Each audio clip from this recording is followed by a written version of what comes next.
Buenos días, ¿cómo está Jesús? ¿Con quién estamos? Estamos con el ministro Ricardo González de la Secretaría de la Niñez y la Adolescencia y en realidad, Luis, es un tema que duele bastante. Sí. Porque cada vez que nos llega una información acá en el canal, no sé cómo mamá me destroza. Pienso en mi hija y pienso cómo estarán los papás de los chiquitos víctimas de abuso sexual. Y de eso queremos hablar con el ministro. ¿Y qué hace la Secretaría de la Niñez y la Adolescencia en ese sentido? Buenos días, ministro. Muy buenos días a ustedes, a la teleaudiencia.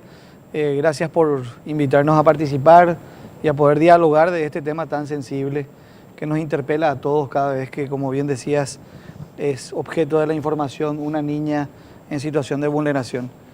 Así que muchas gracias. Es así, ministro. Los números fríos que vemos a diario muchas veces no revelan la crueldad de lo que significa el abuso sexual en niños y niñas y las consecuencias que quedan. Y creo que ustedes que están de cara, de frente a esta situación, tienen una perspectiva más amplia. Me gustaría primero enfocar el tema de los números y después ir a la cara humana de esta historia. Los números son alarmantes, pero actualmente, ¿cuáles son? Bueno, desde la Secretaría de la Niñez tenemos varias fuentes de información relacionadas a la vulneración de derechos de niños, niñas y adolescentes. Están los órganos naturales receptores de denuncia y ahí tenemos al Ministerio Público como una de las fuentes de esta información y nos habla prácticamente de, hablando solamente de abusos sexuales, de un promedio de 365 casos registrados en el año 2016. Uno por día. Prácticamente, uno por día.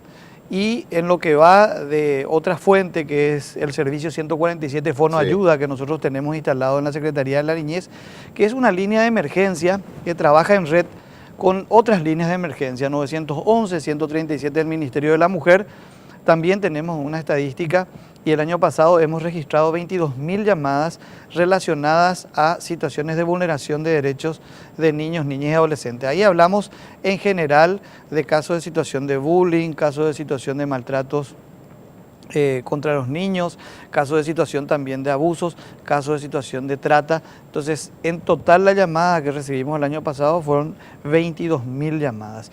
Y otra fuente también importante es lo que nos suministra la Policía Nacional a través de las comisarías, donde también se recepcionan denuncias. Y el año pasado se registraron 595 casos de denuncias en las comisarías y esta es la información que nosotros manejamos y a partir de ahí establecemos con estos datos estadísticos fortalecer los sistemas de protección. Siempre recordando que hay un sistema de protección en el ámbito administrativo, donde están las CODENIS, que son los brazos operativos del sistema de protección, y el otro brazo, que es el brazo más efectivo, es el ámbito de protección jurisdiccional, donde le tenemos a los defensores de la niñez y la adolescencia, fiscalías de niñez y también los juzgados de niñez y adolescencia. Entonces, estas estadísticas son datos muy importantes de los cuales tenemos que hablar y poner sobre la mesa porque afrontar la situación de vulneración de derechos y de violencia contra niños y niñas y adolescentes es una cuestión de Estado, pero también una cuestión de todos, del país. Queremos iniciar una campaña a nivel nacional porque tenemos estas cifras que nos ponen en la alerta y es una campaña de todos. Por eso es importante seguir abriendo estos espacios y por eso muy agradecidos de poner la temática sobre la mesa y poder hacer los ajustes que tengamos que hacer nosotros como Estado para hacer mucho más efectivos mecanismos de prevención y de protección. Y lo más difícil de todo esto, por sobre todo, se da en el momento de la vulneración de los derechos y por sobre todo en la contención del niño, la niña víctima de situación de violencia. Es el trabajo más complejo que tenemos y por sobre todo también es importante el buen manejo de la información relacionada a este tipo de hechos y muy responsablemente. Por eso siempre también apelamos a la correcta información. No es no informar, sí es importante informar, porque tenemos que instalar esto como una campaña y sensibilizar justamente a ese primer entorno de protección que tiene que tener el niño, que es la familia. Y lamentablemente la característica de situaciones de abuso es que ese primer anillo de protección es en donde se le vulnera el derecho. Ahí hablamos de situaciones de abuso donde los autores son de ese primer círculo íntimo del niño, que es la familia, y hablamos de papás, hablamos de padrastros, hablamos de tíos, hablamos de hermanos. Entonces quiere decir que tenemos que iniciar todo un proceso de reestructuración también cultural, y por sobre todo la información es importante, la información correcta que tienen que llegar a los niños y también a los adultos, y por sobre todo no dejar de hablar de esto y no dejar de denunciar. Por eso es que a partir de que empezamos a instalar este servicio 147 y que la ciudadanía empezó a conocer, te tengo que ser franco, colapsó nuestra línea. Colapsó. Y estamos hoy viendo la posibilidad de tener y adaptar más tecnología, ¿verdad? Y estamos hablando de que el 147 se convierta en un call center. Ministro, hablas de dos puntos fundamentales: protección, por un lado, y prevención, por el otro. Protección, lamentablemente tenemos que hablar ya de los casos que se dieron y de la protección no solo física, sino de la identidad, de evitar que esto siga causando un mal mayor. Pero en la prevención, ¿cómo se puede trabajar en la prevención en estos casos? El niño tiene derecho a el acceso a la correcta información. Sí. La educación es clave y fundamental, pero para educar necesitamos nosotros tener instrumentos educativos. La niña, el niño tiene que saber identificar cuando una caricia se realiza con intenciones buenas y cuando una caricia se realiza con otro tipo de intenciones. El niño tiene que estar preparado conforme a la información y conforme al desarrollo de su edad, de la información que le damos también, a poder identificar ese tipo de situaciones. La característica cuando un niño es víctima de una situación de abuso es que el niño se encierra en sí mismo y tiene miedo de hablar. Entonces lo que tenemos que es brindarle esa seguridad de las herramientas y de la importancia de hablar y de dialogar. Y eso se da a través de un proceso de educación. Por eso con el Ministerio de Educación tenemos varias campañas relacionadas a la reducción de la violencia hacia niños, niñas y adolescentes. Pero el rol de los adultos también es importante. Es fundamental. Es clave en cuanto a la información como responsables que podamos brindarle a los niños. Y ahí todos somos responsables. El Código de la Niñez establece la obligación de todos los ciudadanos de denunciar cualquier tipo de vulneración de derechos. Entonces, también hay un rol social y una responsabilidad social de todos de poder ir reduciendo este alto índice de violencia hacia nuestra niñez. Hemos realizado como una de las estrategias algunas adecuaciones normativas. El año pasado hemos incorporado la ley del buen trato, que habla justamente de estas pautas de crianzas positivas basados en el diálogo, para tratar de erradicar un poquito como método disciplinario los castigos físicos. Es una situación que justamente vamos dentro del desarrollo integral de un niño, niña y adolescente. Si incorporamos la forma de disciplinar con castigo físico, llámese estos cintarazo, AKPT, tuque, ¿verdad?, que son mecanismos disciplinarios fuertes y de castigo físico, estamos mostrándole al niño que la única forma de solucionar conflictos o de establecer niveles relacionados a la disciplina es a través de la violencia. Y las estadísticas hablan por sí solas. El índice de violencia intrafamiliar que tenemos es altísimo. Entonces tenemos que romper ese círculo de violencia desde el vamos. Y esta ley de buen trato busca justamente instalar estas pautas de crianza positiva basados en el diálogo. Eso no implica de que el Estado quiera involucrarse en la educación de los niños. No, queremos brindarle a la familia que también hay herramientas para poder establecer límites y establecer niveles disciplinarios dentro del proceso de formación y educación que le compete a la familia, formas positivas y no violentas para poder justamente ir encaminando ese desarrollo integral en la crianza de nuestros hijos. ¿Qué tipo de seguimiento usted le dan a una familia que recurre, de hecho que siempre recurre a ustedes? La vez pasada, le doy un ejemplo, vino al canal una tía de un chico que fue vulnerado en su derecho, y él dice, la fiscalía ya encajó, ¿cómo se dice? Ya no le da seguimiento, y estaba desesperada porque el chico vivía aterrorizado, porque probablemente la mamá no le haya creído al chico. Entonces A mí, en particular, tuve una respuesta positiva porque le llamé a Ade y le dije, mira, tengo un caso. Ella no quiere hablar, ella quiere asesoramiento. De hecho, yo sé que ustedes le asesoran a las personas ahí, no solamente llaman al 147, sino que hay personas que se van hasta ahí, reciben asesoramiento y se abre nuevamente esa carpeta. O sea, el fiscal tiene que volver a investigar o tiene que tomar nuevamente ese caso, porque ella se sentía desesperada y lloraba y decía, mi sobrinito hay días que no come, no se va a la escuela, vive atemorizado. Yo sé que ustedes en la Secretaría de la Niñez hacen ese seguimiento o ese asesoramiento. ¿Qué le decía a esas personas que de repente dicen, no encuentro respuesta en la fiscalía, no encuentro respuesta en la policía, y está desesperada la familia? Bueno, una de las funciones de la Secretaría de la Niñez es justamente incidir en que el sistema de protección funcione. Y ahí hablábamos de un sistema de protección administrativo, donde todavía estamos discutiendo con algunos intendentes que todavía no tienen instaladas CODENIS, por ejemplo, y que todavía sigue siendo un desafío para la Secretaría. O que no funciona. O que no funcionan, o que están pero no funcionan, o no tienen suficiente presupuesto, o el horario de cobertura es limitado, te atienden solamente 6 horas o 8 horas de acuerdo a cómo funcione dentro del horario administrativo de cada municipio, y sabemos que este tipo de casos no tiene horario y se presentan situaciones en cualquier momento. Y es ahí donde ese ámbito administrativo todavía estamos tratando, y es el rol de la Secretaría, de instalar y de fortalecer el sistema. Y en lo otro, que es el sistema de protección jurisdiccional, que bien hablabas del Ministerio Público, también intentamos hacer ese seguimiento y instar al funcionamiento, ¿verdad?, mucho más efectivo de ese sistema de protección jurisdiccional. Hay varias instancias interinstitucionales donde coincidimos con el Ministerio Público, con el Ministerio de Defensa Pública, con la Corte Suprema de Justicia a través de los juzgados.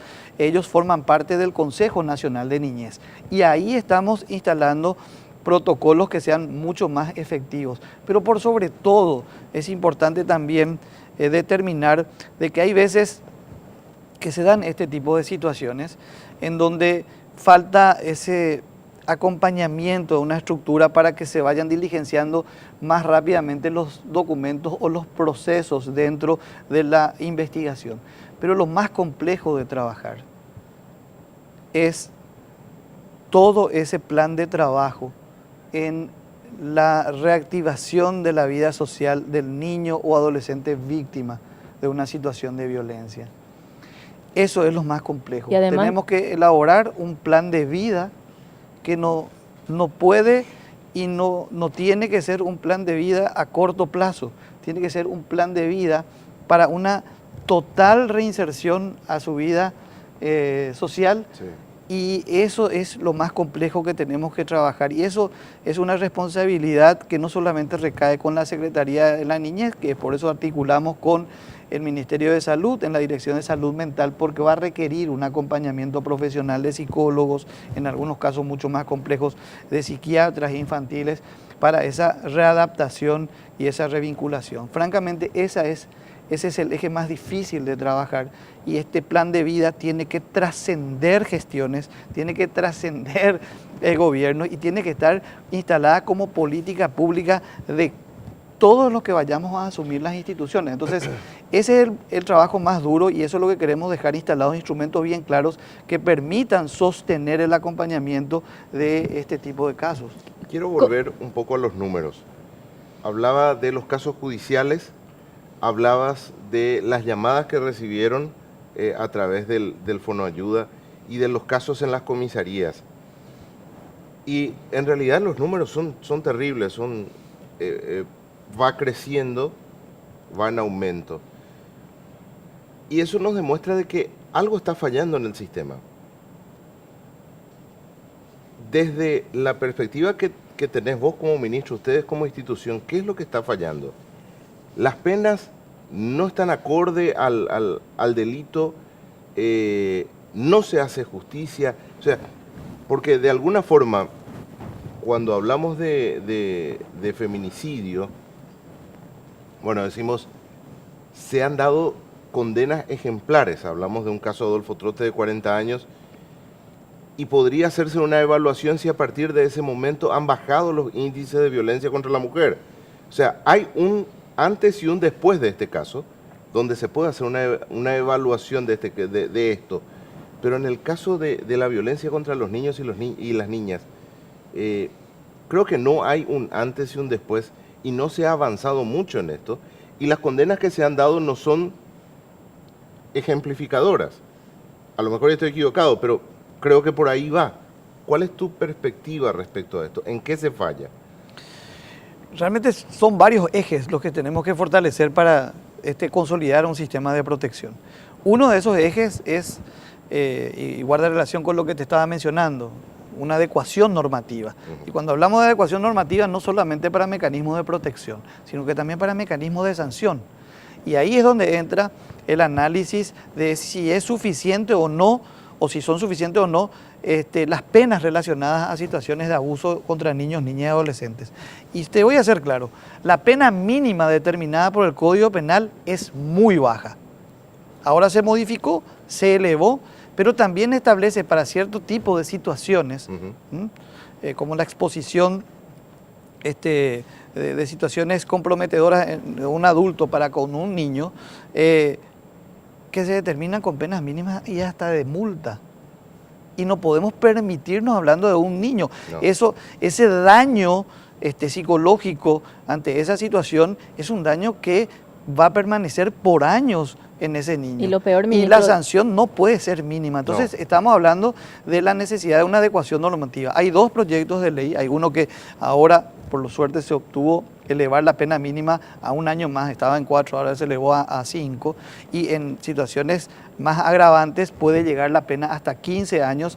Y hoy tuve conocimiento de que hay una sanción también y una pena para una persona ya condenada a 20 años por la situación y la comisión de un hecho de violación hacia un niño, ¿verdad? Entonces, los juzgados están empezando a incorporar efectivamente ya como elementos agravantes ciertas situaciones y por sobre todo en cuanto al análisis de lo que implica el hecho para que ese niño víctima pueda restablecerse de esa situación traumática. Eso también cuenta en el momento de establecer las condenas.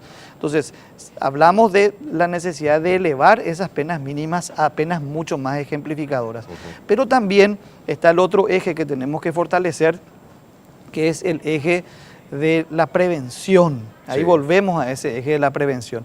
Y ahí hablamos de la necesidad de una mayor inversión en infancia. Pero cuando yo hablo de una inversión en infancia, hablo de una inversión en infancia que tiene que estar reflejada, por ejemplo, en el presupuesto de los municipios. ¿Cuánto determina el intendente que tiene la obligación de tener su CODENI en gastar en un mecanismo de protección para su infancia y en su municipio? Y en la mayoría de los municipios es mínima la inversión.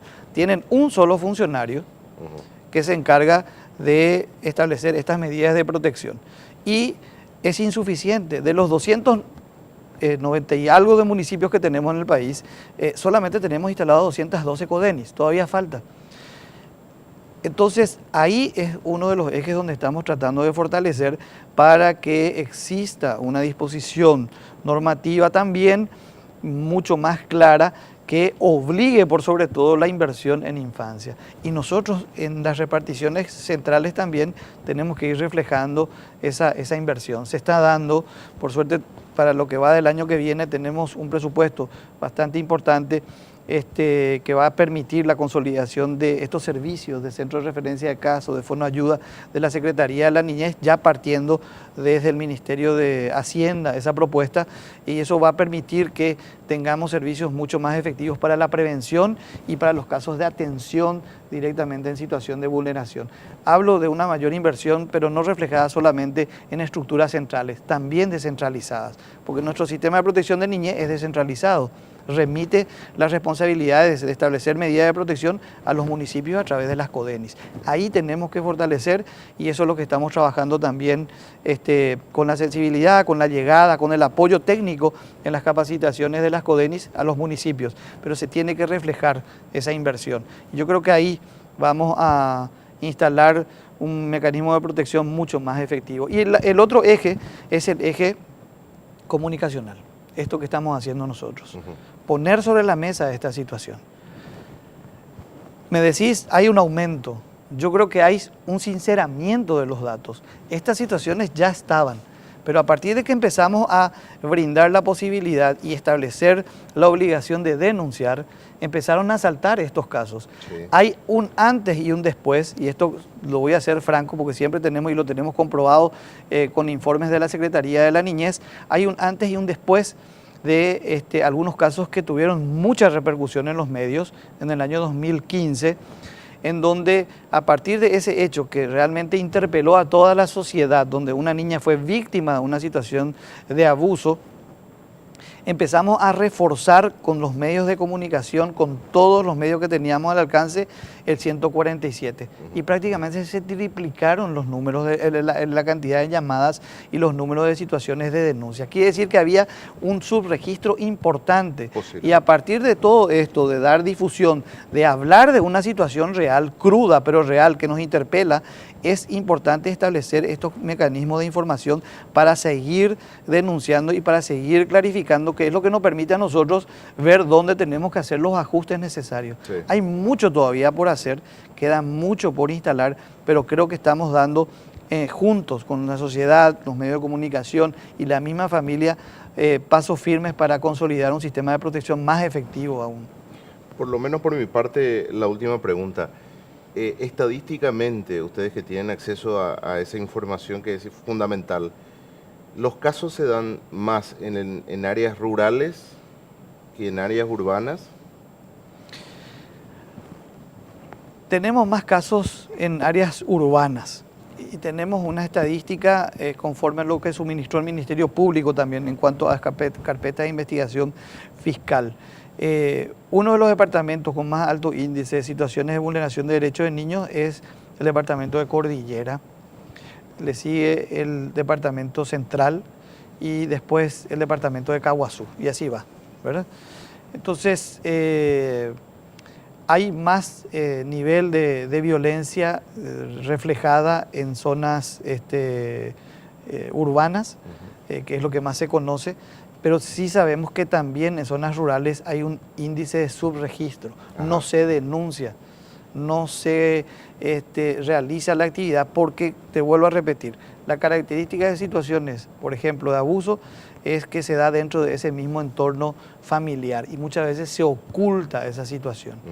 Y hay niñas que son víctimas de esta situación por años y eso es lo que tenemos que romper. Por eso instamos a todos a denunciar. Si la familia quiere encubrir, bueno, hay un vecino que a lo mejor tiene algún tipo de información que pueda suministrar para que esa situación de violencia se corte y que podamos activar los mecanismos de protección correspondientes. Entonces, seguimos trabajando en esa necesidad de ir sacando estas cifras. Hay que hablar de esto y nos gusta los espacios y ayuda a la consolidación de un sistema de protección. Por eso les digo de que esto tiene que ser una campaña a nivel nacional entre todos y por sobre todo reconstruir ese círculo o ese primer círculo de protección que es la familia. Podemos romper y tenemos que romper este círculo de violencia en contra de nuestros niños. Una última pregunta también. Decías de las condenas que se le dan a los autores, digamos. Se le da una condena mínima. Pero ¿qué pasa si vuelve al entorno del niño? Porque es lo que sucede muchas veces. Y el niño es como que está reviviendo todo lo que le pasó y no sé. ¿Qué puede hacer la Secretaría de la Niñez o qué se puede hacer, ministro? Bueno, y ahí está solicitar y acompañar porque eso es inevitable. Claro, las correctas medidas de protección, ¿verdad?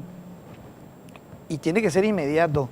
Cuando hablamos, te voy a dar un ejemplo, un caso X, situación de un niño en situación de vulneración de derechos, cuyo victimario es una persona adulta, vecino, ¿verdad? Lo primero que tiene que hacer el ámbito de protección jurisdiccional es establecer la prohibición o el acercamiento o la privación de libertad del autor. Si no tienes los suficientes elementos para privarlo de libertad, tiene que haber una restricción en cuanto al acceso. Pero muchas veces esta medida no se toma, ¿verdad? Y a lo que llevamos es que la misma familia, encima que recibió, o que está en una situación compleja, porque el hijo, el niño de esa familia sufrió una situación de violencia, muchas veces opta inclusive de salir del barrio, y eso genera también una situación de revictimización de la persona. Y eso porque no se tomó una medida de protección adecuada, ¿verdad? Y que pueda permitir ello. Y muchas veces por como conocemos, cuando te dicen no tengo los elementos suficientes como para poder imputar o no tengo los elementos suficientes, bueno, perfecto, pero establecer medidas de protección en donde ese supuesto autor no tenga ni siquiera la posibilidad de interactuar o de estar cerca de su víctima. Entonces, determinar una medida por lo menos de protección, en donde se prohíba el acceso, en donde prohíba acercarse a determinados metros o a determinados kilómetros del lugar, que son medidas que normalmente los juzgados pueden llegar a determinar y solicitar a los fiscales y también resguardar en representación del niño los defensores de la niñez y la adolescencia. Entonces, nosotros encaminamos o por lo menos acompañamos a que sean efectivas esas medidas. Pero recordemos siempre que somos un órgano rector y administrativo, pero hay mucha apertura y hay mucho cambio también de establecer mecanismos de protección efectiva del ámbito de protección jurisdiccional. Estamos en un proceso de construcción y esta realidad nos permitió la posibilidad, con las cifras, de sentarnos a poder mejorar nuestras estrategias para que sean más efectivas y la protección del niño sea prioridad para todos. Gracias por venir, ministro. No, por favor, gracias por la invitación nuevamente. Muy amable. Muchas gracias. Muchas gracias.